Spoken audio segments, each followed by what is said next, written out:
जय जगन्नाथ। पूर्ण समर्पण। पूर्ण समर्पण कौन? पूर्ण समर्पण कौन माने जमी बाड़ी धन संपत्ति कौन सब देदबा क्या दबा? धन संपत्ति जदि समर्पण अर्थ देदबा क्या दबा? आम धन संपत्ति क्या देदबा? पूर्ण समर्पण अर्थ किसी देदबा नुह दबा जदि अहंकार समर्पण। पूर्ण समर्पण अर्थ है अहंकार समर्पण। आम निज भितर जो अहंग अच्छे मु अच्छी आपको समर्पण कर पारे पूर्ण समर्पण अर्थ बुझाए।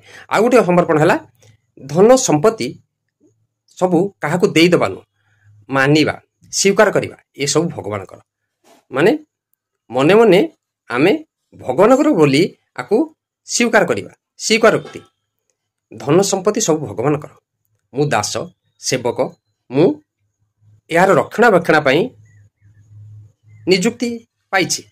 ए धन संपत्ति रक्षणाबेक्षण निजुक्ति पाई। मोर कर्तव्य है जमती सरकारी चाकरी से चाकरी रे से कौन फाइल टेबुल चेयर पंखा जहाँ सब अच्छी सरकारी ऑफिस रे से कौन क्या देदेव गोटे भी जिनस क्या देवार अधिकार तार ना। किंतु सरकारी क्राइटेरिया रे सबू नीति नियम समस्त सेवा कर तार अधिकार अच्छी। समस्त को सर्विस दब से भली तमें गृहस्थ तुमर कौन जिनिस क्या देवार अधिकार ना।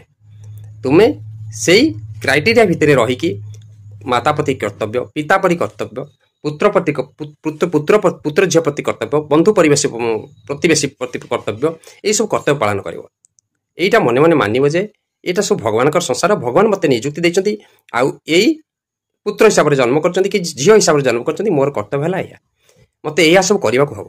या मने मने मानवा अर्थ हूँ समर्पण। आदि समर्पण कर अहंकार समर्पण अहंकार समर्पण कर। मनकर तमें गोटे बैंक रे चाकरी कर तमें बैंक कैश रु जन को 5 टଙ୍କା आनी कौन दे पार? तुम 5 टଙ୍କା देवार अधिकार नहीं। जदि 5 टଙ୍କା दब ऊपर ऑफिसर आपन को 5 टଙ୍କାର क्लारिफिकेशन मागे 5 टଙ୍କା आप कौन कले से देवार आपनकर अधिकार नहीं।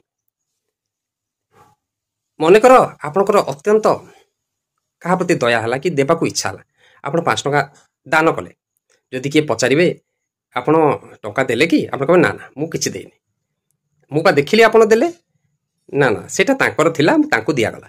आपण कौन कहे सेटा तांकर थिला तांकु दियागला। रहीम दास जने लोक थिले से तळु को नहीं सब दान करथिले। तांकु जने आगंतुक पचारे हे महाभाग आपण जहाँ को दौरान दान दौरान ता आखिरे आखि मिसेकी आपण कहीं दान दौना। से कहले हे हे महात्मा दिला लोक होउछती आउ जने सी दौरान समस्त लोक मते भावुं से ऊपर को अनौनी।